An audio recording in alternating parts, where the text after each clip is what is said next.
continuing on the series of civilizations, today I'm going to be talking about the Indus Valley civilization.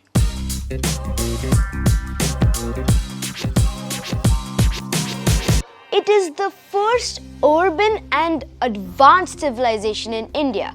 Not like the Mesopotamian and Egyptian civilization, it's very advanced. And it's said to belong to the Chalcolithic age, which means that's when copper and bronze was found, or actually just copper. So hence Copper Age. And it's said to flourish between 2500 BCE and 1500 BCE. Its decline was at 1750 BCE, but we're rounding that off. And the first extensive excavation, it was done in 1921 by an Indian archaeologist named Rai Bahadur Daryam Sahani. And in 1922, another city of the Harappan civilization was Mohenjo-daro. It was excavated in 1922 by another archaeologist named R.D. Banerjee. And it's not said that Harappan only extends till just Harappa. It extends far more to the northern, western and eastern places of India. Its extent is from Jammu in the north to the Narmada estuary in the south, from the Makran coast in Balochistan in the west to Meerut in the northwest. So it just covers the western, north and south area. That's big. And some of the sites that have been excavated is Harappa, which is in the province of West Punjab on the banks of the river Ravi, now in Pakistan. Mohenjo-daro, of course, which was actually excavated and found on the banks of the river Indus. Others also were on its tributaries. And it was in the Larkana district, Sindh, now in Pakistan. Yeah. And there's other excavated sites like Ropar in Punjab, Kalibangan in Rajasthan, Lothal Dholavira and Surkotada, so LDS, we can remember like that, LDS in Gujarat, Banavali, Rakhighari and Mitathal in Haryana. And just remember, Mitathal and Rakhighari have two H's, so Haryana. Now we're going to be talking about how it's so advanced. What's the technique? Well, it's just like our city, India, and Kolkata, of course. And it followed a really well and impressive town planning. So the town planning was just divide the city of each Harappan, the Harappan cities were just divided into two parts, mostly into the citadel and the lower town. So the citadel was just on a raised ground because status, and the lower town was located on the just plain area, flat area. That's where there were brick houses and normal things where the common people lived. We don't care about that. But the citadel was where the upper class was. And there's a unique feature in the road planning. So the roads of the town planning of Harappan cities was very impressive. It followed the grid system, which was not found in Mesopotamian or Egyptian civilization, only the Indus Valley. So it just followed the grid system, which meaning that a grid, there are lines just crossing each other at right angles. So was the Harappan civilization. So the Harappan cities' streets cut each other at right angles, and they were just along, and they just divided the whole city into just rectangular blocks or grids, so each for each house. And the main streets, they ran parallel to each other, so something like this. You must have learned in geometry. And they were up to 30 feet wide. That's amazing. Now we're going to be talking about the granaries. Now, what is a granary? So, in short, a granary is a building which stores all the surplus, meaning surplus as in the extra food grains. So just where you all get the crops and you store them which ones are extra, and then the others are just transported to people who need them for cooking and eating, of course. So the Great Granary. So there were many granaries, but then there was a great one, like the centerpiece. That was located in Harappa only. And it was a very tall building. But it was not exactly a building actually. It was actually 6 buildings in rows of 2. That's amazing. And there are other normal granaries in Mohenjo-daro. Most of them are located, but they are built close. They're built on the riverbank for a very important reason. Of course, the grains can easily be transported by boat, since I think that was the fastest way to just make it go from one place to another, and bullock carts would just take a long time. So it gets transported by boats, and that's how it gets there faster. And to the south of the granary, so if this is the granary to the south of it, there is rotating spinning wheels. So basically it's used for threshing grain, so just crushing the grain into nice powders, And we also get evidences that not only granaries, they didn't store surplus food grain, but there were other furnaces. And we get the idea that metal workers, and they made metal objects or items using those furnaces. So they probably must have mined a lot, like iron and stone and andesite, or yeah. So that's all for the granary. So granary, 3 things: surplus food grain, threshing grain, or just stone, circular moving platforms, and metal furnaces. That's it. S for surplus, furnaces for F, and spinning circular wheels, so I'm just going to say C. Now we're going to move on to the assembly hall. Now what's the assembly hall? But before that, there's a very important building that we should all learn, and it's the Great Bath. You know how we do all the religious ceremonies in some kind of place or whatnot? But they used to do the religious ceremonies. It's said that they used to do the religious ceremonies in the Great Bath. So Great Bath is basically located in Mohenjo-daro, and it's basically a big swimming pool. It comprises of a tank made of bricks. And very unique thing about that only swimming pools don't have, what sets it apart, it has 6 entrances. From the north and south ends, bricks lead down. The brick steps lead down into the bottom of the tank.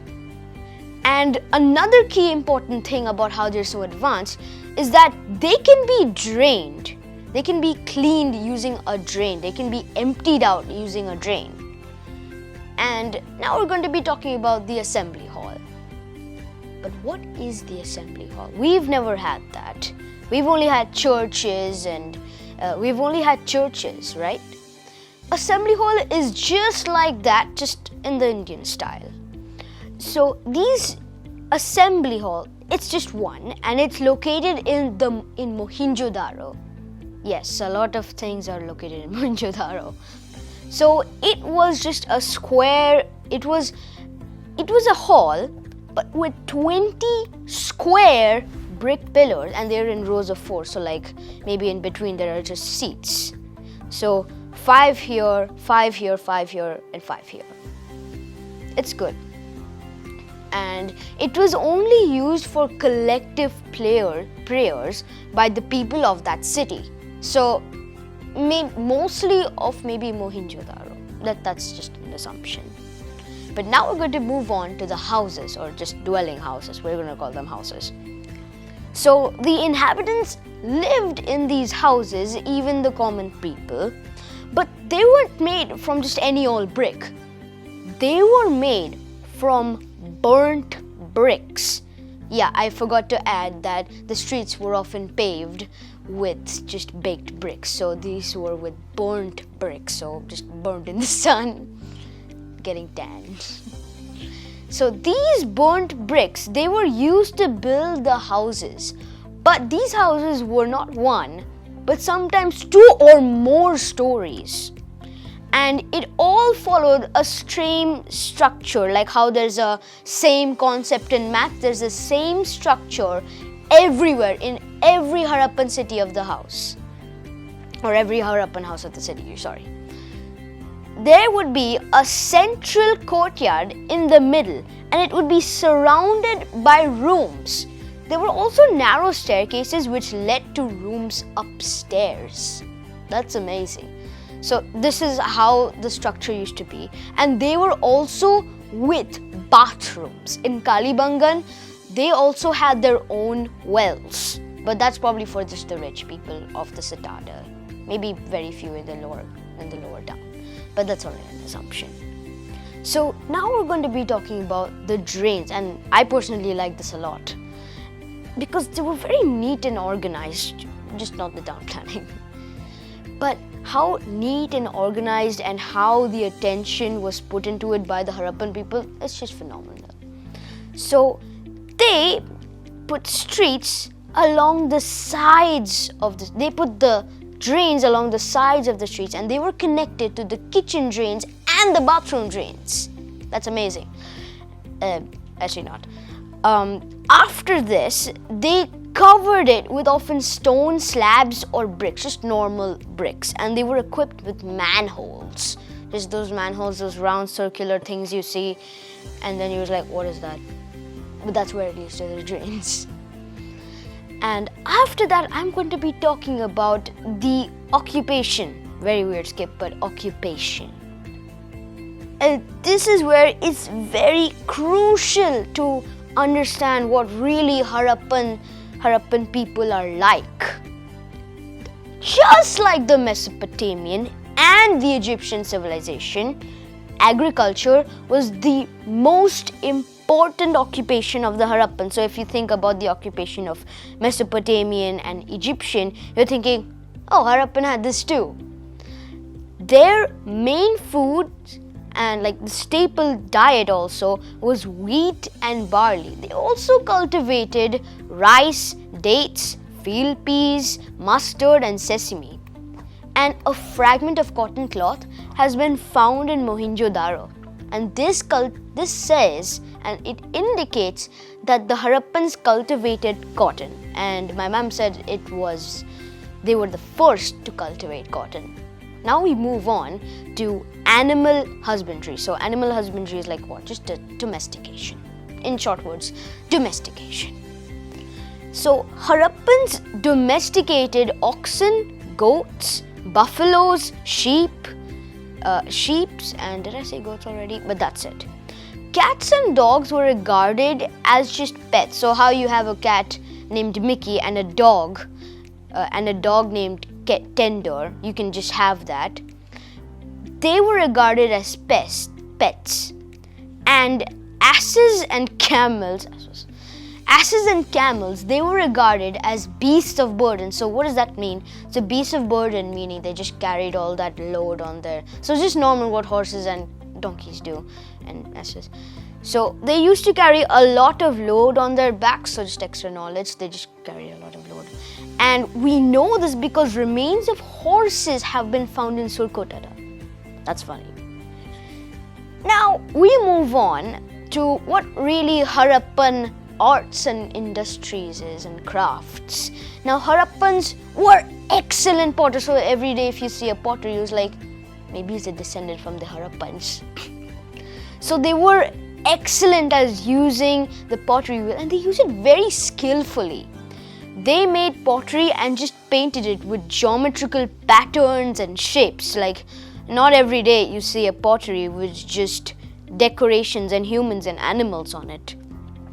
But not only that, they also made terracotta models. So a lot of female figurines were made using this, and either they were used for worship or either they were just used as toys, like just girls and boys like that. It's just made out of terracotta in the olden days. And why are there so many female figurines? Because it shows their belief in Mother Goddess. And other people emerged as specialists in other professions like masonry, carpentry, stone cutting, bricklaying, spinning, weaving, they were the most important, spinning and weaving. SW is spinning and weaving, very important, those two. But not only that, one of the most important terracotta models, so there was also a very good one, and the most appealing was the dancing girl. Now the dancing girl was very skillfully crafted, and she had her hair neatly arranged, a series of bangles in one arm like this, and just wearing a necklace. Now other models are like this, but just not appealing as that. But they didn't stop there. You see, the Harappan stayed so long that they actually started to use gold and silver. Yeah, gold and silver. They used this for armlets, brooches, pendants, porcelain ornaments, etc. and needles. Needles. Golden needles. Silver needles. Have you ever thought of that? But now we move on to their seals. Now what's a seal? So you stamp your stamp. So they used to use these seals to stamp their goods. So there were merchants and traders in that, and they used a barter system. So basically, whenever you traded something with someone, you stamped your goods to indicate that this is your product and not theirs. You stamp your goods with these kinds of seals. But these seals were just made from terracotta, clay, and steatite. Terracotta, clay, steatite. T, clay, C, and S. TCS. And they actually were the main specimens for Harappan script. We're not going to get into that. We'll get into that later. So the Harappan script, so the Harappan seals, they told a lot about that particular person. It told about their religious beliefs, artistic skills, their trade contacts, and much more. But a lot more would be deciphered if the Harappan writing, their pictographic form of writing was just deciphered. Mesopotamian and Egyptian, they have all been deciphered, but the Harappans have not. And it would be a great deal to show. And extra knowledge, it's also there in the book. At Dholavira, a sign has been found. And that sign contains Harappan script or Harappan writing in the pictographic form. And it's the biggest piece of knowledge. It's the biggest piece of the Harappan script. A signboard? Harappan script? I don't think so. But now we move on to the dressing, the fashion of Harappan people. Now, it's very weird. It's like how... I'll come to that. So, the Harappan people, they wore upper and lower garments, and they were made from wool and cotton. They also wore necklaces, both men and women, made from gold, copper, and ivory. Actually, maybe not copper, but gold and ivory and silver. But the poor people wore copper, bone, and shell. That's a great use of Harappan fashion and other things. Yeah. So they used these, and the men kept beard. Okay, that's fine. But their hair was really long, and they were they just made it just go backwards like this. And they either cut it short or they just coiled it up in a knot on top of the head like this. I think it makes them taller. But they would have had much longer hair. Now we move on to the women. They also kept long hair, normal, but they used to tighten it with hairpins or just combs, just by combing it and keeping it in place. And they also used cosmetics and makeup somehow. Now, the Harappans did all the cosmetics and the dress and fashion and work and all the granaries and whatever not. But they don't see entertainment, which is not what I'm going to be talking about. Now, children played with toys like us, and they were terracotta models like sliding monkeys, rattles, whistles, dolls like girls play and boys played with with 4 things. But indoor games, they preferred to outdoor games. They preferred indoor games and they were played with dice. They were very popular. But they also enjoyed music and dancing. They also liked hunting and fishing. There are many varied things. But now we come to trade. We trade now. And that's where they also use the barter system. Now, they have many trade links. All you just have to know is that they had a very organized trade network. They had trades with Mesopotamia, Afghanistan, and like Persia, just making Iran. That's the thing. Iran is the real name, which Persia was the old name. So Iran's the new name. Mesopotamia, Afghanistan, and Persia, Iran. Now, how do we know they extended their trade links to Mesopotamia? We know this because 24 Harappan seals have been found in Mesopotamia. Wow. It's just not their cities that have just been spread, it's their trade links. Impressed. Now we move on to their religious practices. And it's good. It's okay. It's a little bit weird, but okay. They have their reasons. Now, many religious belief in figurines and seals have been found, and they all lead to one thing: belief in Mother Goddess. And they showed showed that all the religious practices Harappans do. But now we come to a very important seal. It's the horned god on seals, the most striking deity, meaning like it's just really good, amazing. And it looks like the image of Lord Shiva. So it shows a person sitting in a yogic posture with horns on his head and 3 heads, which makes me think it's not Lord Shiva, but it's Lord Brahma, because he had 4 heads, but just not the 4th one was shown. Maybe. After this, it shows that he's surrounded by a number of animals like a tiger, a rhinoceros, and an elephant. 2 deer appear at his feet, and a buffalo just sits below his throne. That's good. But now we come to the weird part, which is the peepal tree. Well, the peepal tree alone was sacred and worshipped, which is absolutely fine. But when it came to amulets, so just amulets just like you wear on your arm, they showed a belief of evil spirits, which sounded a little concerning to me. But they showed their belief in evil spirits, but they also worship God in various types, like animals, humans, trees, many more. But now we come to a disgusting thing, a not really good thing.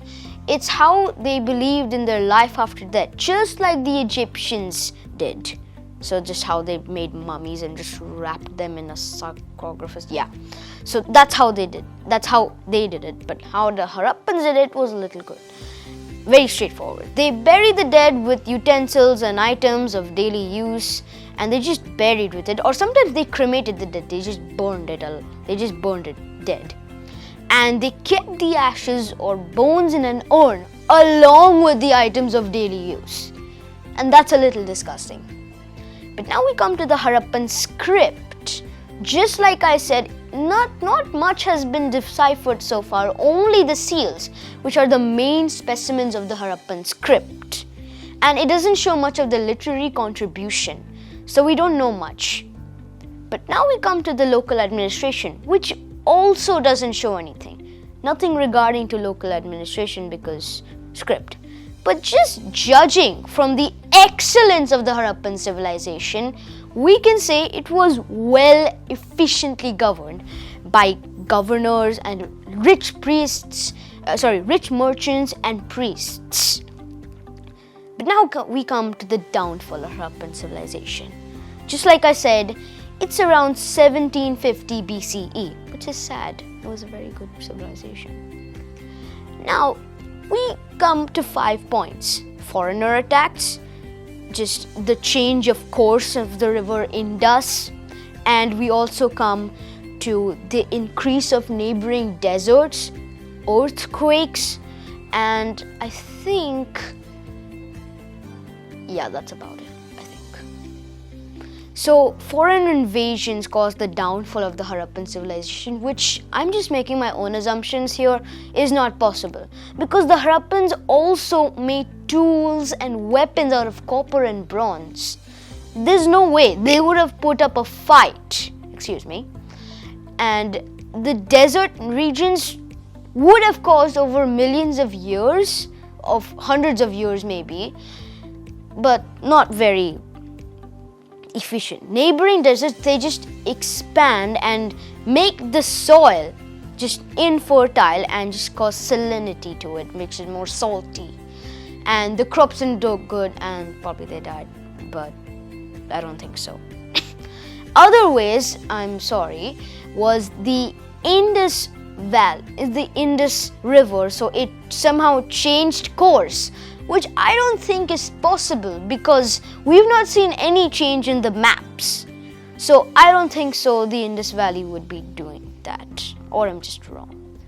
But now we come to earthquakes or natural disasters. So earthquakes may also be the cause of the decline of the Harappan civilization. And that's a valid reason, but it was very urban, so I don't think so. We've experienced all the earthquakes and we survived, but maybe we were just too advanced. But now we come to the very sad part of the Harappan civilization, its decline, and that's also the end of this video. So let's get over with it. It just got declined around 1750 BCE, like I said in the start. But how? There are many reasons put to it, and there are 5 reasons. Foreign invasions, increase of neighboring deserts, which cause infertility, the change of course of river Indus, floods, and earthquakes. So we're going to be talking first about the foreign invasions, which seems valid. But judging from the excellence and the urban and the advancement of the Harappan civilization, they must have put up a fight, unless they didn't know how to fight.